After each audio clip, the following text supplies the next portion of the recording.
Oke, selamat siang teman-teman semua. Pada kesempatan kali ini saya akan membahas salah satu aliran dalam filsafat pendidikan, yaitu rekonstruksionisme. Jadi rekonstruksionisme ini adalah sebuah pendekatan yang mengedepankan pendidikan digunakan sebagai sarana untuk menciptakan perubahan yang adil dan nyata. Saat ini kita hidup di tengah dunia yang sedang menghadapi tantangan besar seperti ketimpangan sosial, konflik budaya hingga lingkungan. Dalam konteks ini, pendidikan tidak lagi hanya cukup untuk sekedar hanya mewariskan ilmu pengetahuan. Oleh karena itu, rekonstruksionisme hadir sebagai salah satu aliran filsafat pendidikan yang berupaya mengedepankan pendidikan digunakan atau menciptakan masyarakat yang adil, demokratis, dan sadar akan tanggung jawab sosial. Oke teman-teman, selanjutnya pengertian rekonstruksionisme.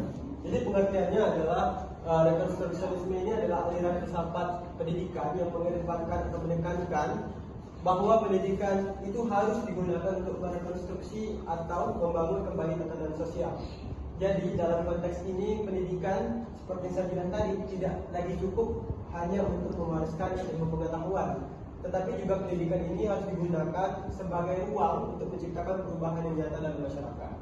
Adapun beberapa tokoh besar ataupun tokoh-tokoh utama dalam rekonstruksionisme ini ada beberapa teman-teman. Jadi 3 di antaranya itu Theodor Bramel yang mengedepankan atau menegaskan bahwa pendidikan itu adalah alat untuk rekonstruksi sosial. Kemudian ada George Sylvester Town yang mengedepankan ataupun menegaskan sekolah itu harus berani menciptakan masyarakat yang baru, bukan hanya mencerminkan masyarakat yang lama atau yang ada.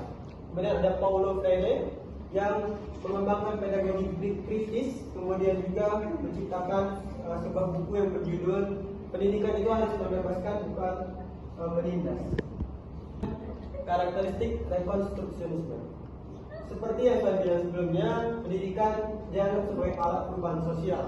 Kemudian kurikulum bersifat kritis dan juga relevan dengan kehidupan nyata saat ini. Kemudian rekonstruksionisme ini mengedepankan dialog, partisipasi dan kesadaran sosial, hingga mereka berpihak kepada keadilan sosial dan pemberdayaan manusia. Oke. Selanjutnya pandangan rekonstruksionisme terhadap pendidikan.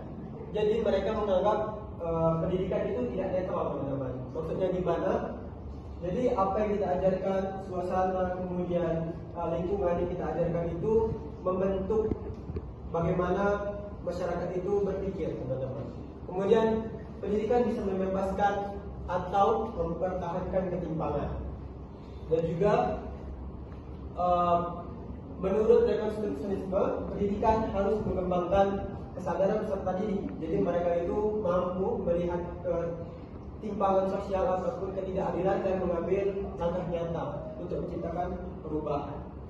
Teman-teman, selanjutnya tujuan pendidikan. Ada beberapa poin tujuan pendidikan, namun tujuan utama menurut rekonstruksionisme ini adalah yang pertama menciptakan individu yang sadar sosial dan mampu menjadi agen perubahan. Jadi menurut rekonstruksionisme, pendidikan itu harus dapat mengembangkan cara individu itu berpikir kritis ataupun mampu bersikap etis serta mampu berpartisipasi dalam perubahan yang nyata, menciptakan perubahan nyata.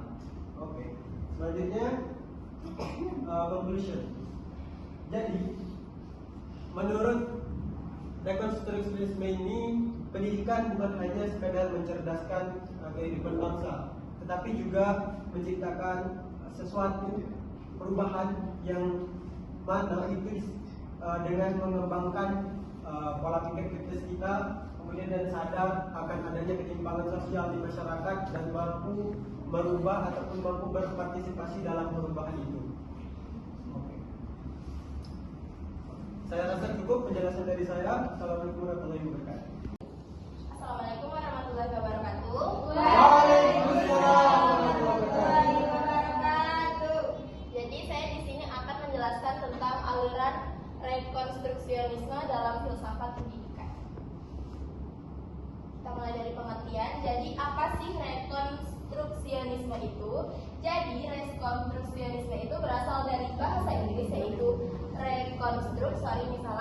yang berarti membangun kembali. Nah, apa sih yang dibangun kembali itu? Yang dibangun kembali itu adalah masyarakat dan juga pendidikan. Kemudian secara konteks kefilsafatan atau dari sudut pandang filsafat, rekonstruksionisme ini adalah suatu pemikiran yang menekankan tentang pentingnya perubahan dan juga pembaruan. Oke, kemudian kita masuk ke tujuan.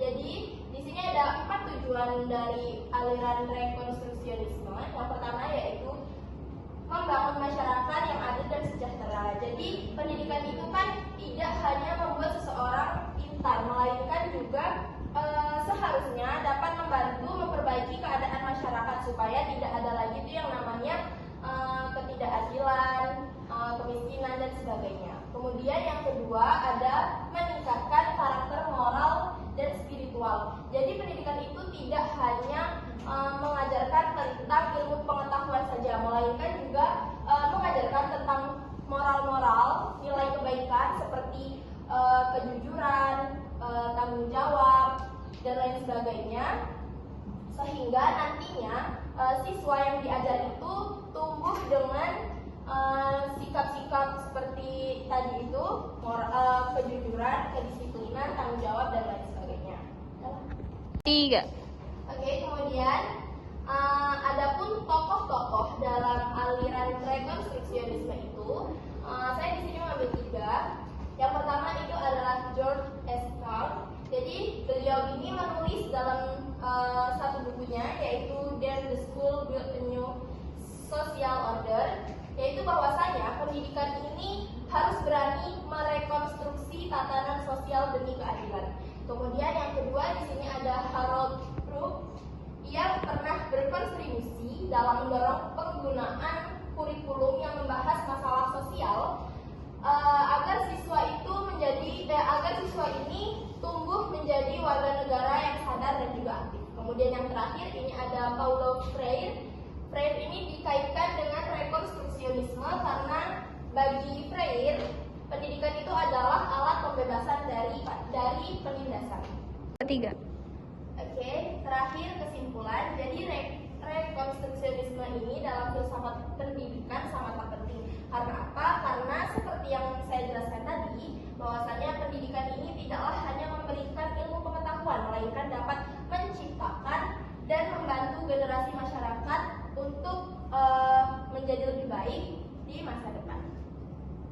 Assalamualaikum warahmatullahi wabarakatuh. Waalaikumsalam warahmatullahi wabarakatuh. Saya lagi dengan ini akan menjelaskan mengenai aliran dalam filsafat pendidikan rekonstruksionisme.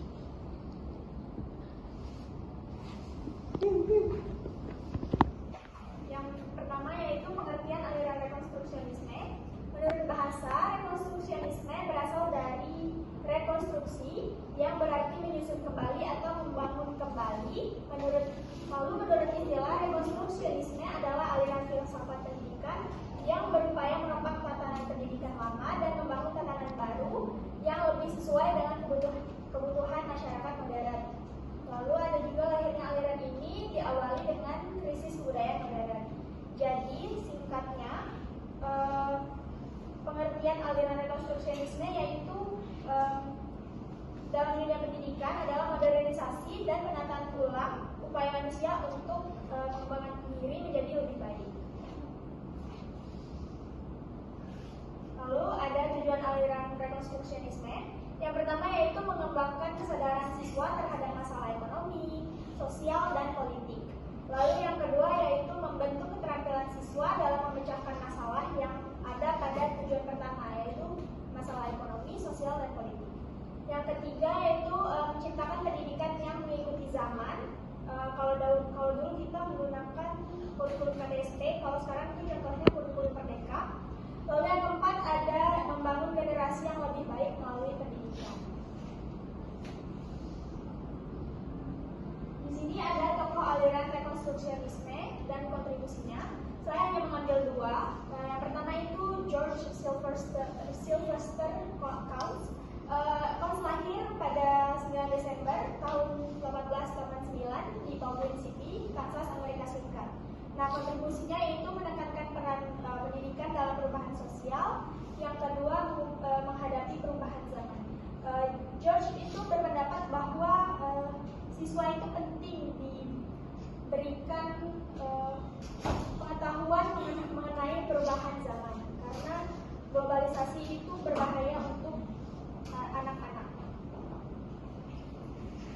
3. Yang kedua itu ada Harold Urwin, yang lahir pada tanggal 17 Januari tahun 1886 di Fitchburg, Massachusetts.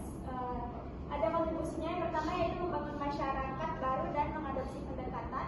Lalu yang kedua itu kurikulum relevan dan pembelajaran berbasis eksperimen. Penerapan aliran rekonstruksionisme dalam pendidikan yaitu yang pertama peran guru. Peran guru pada aliran rekonstruksionisme dalam dunia pendidikan adalah sebagai agen perubahan sosial yang membimbing siswa untuk lebih kritis serta merancang pembelajaran yang relevan dengan kebutuhan siswa. Yang kedua itu ada kurikulum. Lalu ada pun aspek yang terkandung dalam kurikulum aliran rekonstruksionisme. Yang pertama itu fokus pada masalah sosial untuk melakukan perubahan menjadi lebih maju. Yang kedua itu menerapkan keterampilan abad ke-21 untuk menghadapi tantangan dunia modern. Lalu yang ketiga pengalaman belajar yang relevan dengan kehidupan nyata. Yang keempat ada peran guru sebagai fasilitator dan pemandu proses belajar. Lalu ada pembelajaran yang demokratis agar lebih aktif mengeluarkan pendapat.